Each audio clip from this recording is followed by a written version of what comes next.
We're on the brink of one of the biggest turning points in human history.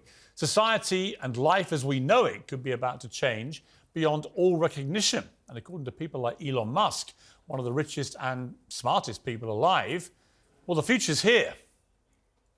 If you say like over 20, 30-year time frame, I think things will be transformed beyond belief. Okay. You probably won't recognize society in 30 years. I do think we're fairly close. You asked me about artificial general intelligence. I think we're perhaps only 3 years, maybe 6 years away from it this decade. Wow, that was Elon Musk last night. Well, artificial intelligence could upend our lives as dramatically as the Industrial Revolution, the invention of the internet, or it could end our lives. It's that big. Mind-reading AI has just allowed a paralyzed 40-year-old man to walk again by creating a wireless digital link between his spinal cord and his brain. That is clearly a brilliant benefit of AI.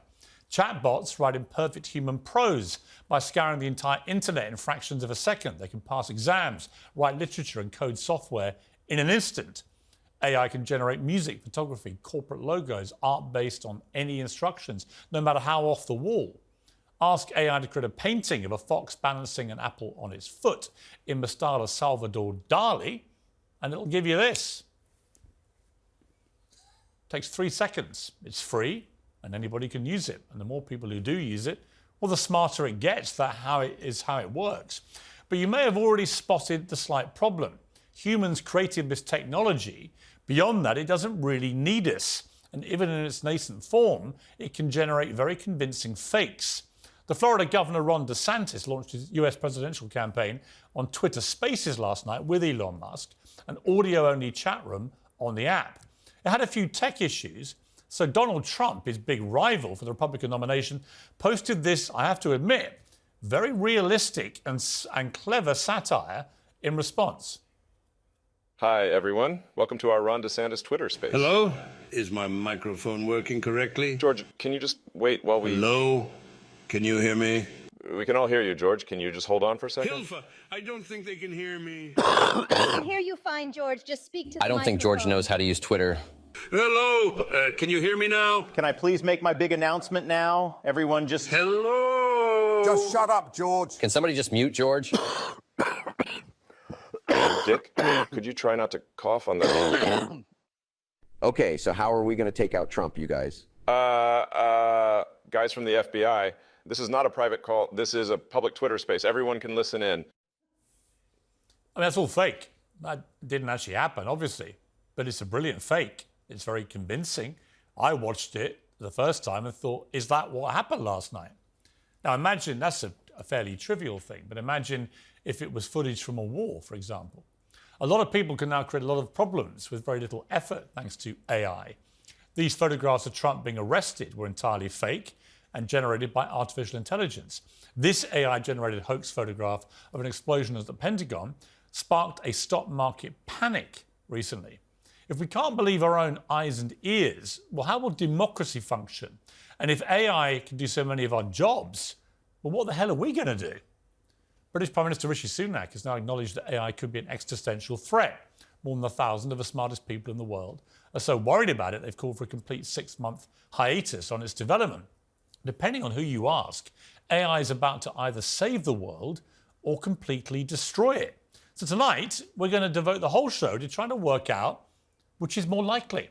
I'm joined by an esteemed panel of some of the biggest brains in the AI world, Professor Max Tegmark of the Massachusetts Institute of Technology, physicist Michio Kaku, author of the new book Quantum Supremacy, Times columnist Matthew Said, and editor of the tech website Sifted, Amy Lewin. Well, welcome to all of you. Let me start with you, Max Tegmark. What's going to happen? Do you know? It's great to be back. What's going to happen? We shouldn't sit here just like eating popcorn at the movies, waiting to see what should happen, because we are creating this future right now, and it's the most important job we ever make. So we have to snap out of that passive mode. It's either going to be, as you said, the best thing ever to happen to humanity, helping us amplify our own intelligence to solve all our problems, or it's going to be the end of us. And I think Elon Musk is right. I think it's not 50 years off. It's very likely this decade that things go to hell in a handbasket or become great. And that's why we've called for the pause, to give policymakers a little bit of time to steer this in a good direction. I'm confident we can get things right, but we need a little more time to figure out how to make this safe and make sure it's something that we control rather than the other way around. So, Michio Kaku, woolly mammoths used to maraud around the world, dominating all in their wake. There are no woolly mammoths anymore, because humans realised the best way to deal with them was to get rid of them. Are robots going to be effectively doing that to us, what we did to woolly mammoths? No, I don't think so. First of all, the cat is out of the bag. The point is not to kill the cat. The point is to tame the cat so that it has the best interests of humanity at stake.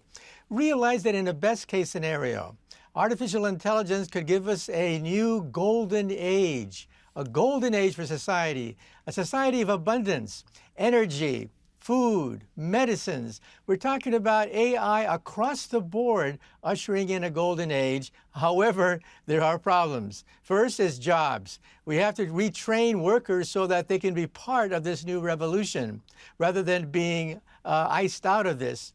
Second of all, there are criminals, there are impersonators. What happens if somebody impersonates Vladimir Putin and declares war on NATO? We're in big trouble if that happens. So it's a cat that has to be tamed, and I think we can do it because, of course, we have fact checkers and also we have self-regulation. Take a look at the movie industry. After every movie, there's a statement saying that this movie was fake. All the actors are fake. So there has to be a disclaimer. There has to be a fact checker to make sure that the cat is tamed. Okay. Matthew Said, are you comfortable that we have the capability and perhaps the goodness in our hearts to make AI a positive for the world? Or will nefarious forces, as they tend to do with everything, get the cat and turn it wild and basically trigger the end of mankind? Well, I'm an instinctive optimist, and I definitely would bet on the knowledge and ingenuity of the human creators of AI to increase productivity, additional wealth. But when you have the founders, some of the pioneers of this technology, talking about an existential risk, let's kind of figure out what that means. It means the 8 billion people currently alive on the planet will be eliminated, but not just us. All of the future generations, the many billions who could experience the miracle of consciousness, of existence, won't get that opportunity. And what worries me is not knowledge, it's the wisdom. Even if we decided to follow the advice of Elon Musk and impose a moratorium, how would it be enforced? What would stop a rogue nation continuing with that development and then turning on everybody else? This is what economists call a collective action problem. And the only way a species can solve that is through cooperation. That is precisely the social quality that human beings are struggling with, not just with AI, but with other existential risks, nuclear war, climate change, bacteriological development. I'm worried. I'm worried. So, Amy Lynn, are you worried? I think it could go one of two ways. I think this could, as some of the people were saying, be amazing for us. You know, we could develop, what are you most excited by about AI? I think the medical uses, you know, that if the companies get together and they're all competing with each other to find, you know, ways to treat breast cancer, exactly, that's amazing. But as Matthew said, if it goes the other way and it's being used to create new weapons of mass destruction, not so good for the world. And do you, I mean, I just don't trust the current political class to have the breadth of understanding. Well, I got to be honest, I don't trust a lot of people. And there's a lot of trust here. I mean, let me bring back Max. I mean, you know, what Michio was saying is correct, I think, in what we'd like to happen. But there's a lot of trust here. I mean, the internet, for example, which was the kind of the last big thing before AI, the internet remains really woefully unregulated and pretty dangerous. Why would AI not be just a far worse version of the internet, where it all starts off well-intentioned, but actually goes to hell quite quickly? Trust is exactly what the issue is about. We can obviously not trust the first company that builds artificial general intelligence to not just become the most stifling mega monopoly ever, right? Because it can crush all the competition with billions of virtual workers that need no pay except electricity, and they can kill democracy, sort of take everything over. You need to level the playing field. We need to, I think, instead, not reinvent the wheel here, but just learn from our friends in biotech. No biotech company will be allowed to just start selling a new drug in the supermarket saying it cures cancer if it hasn't first demonstrated that this is safe. And we have regulators for that in all countries in the world, right? So it's completely absurd that for AI, which is going to have more impact, right now it's just the Wild West. Anyone can launch anything. Right. It's completely legal. It should be we shouldn't trust companies. We should verify. We should make them come and prove that this is safe. And then they can sell it and get really rich. Well, look, this is a world that you've been expert in for a long time. You must also be excited, I guess, about the amazing potential of AI. What is the one thing that you're most excited by about AI? Oh, I'm incredibly excited about, for example, solving all the problems that have stumped us in medicine. I was in the hospital not that long ago visiting a friend who was told she had incurable cancer. And I thought to myself, it's not incurable. We haven't been smart enough to figure out how to cure it. That's all.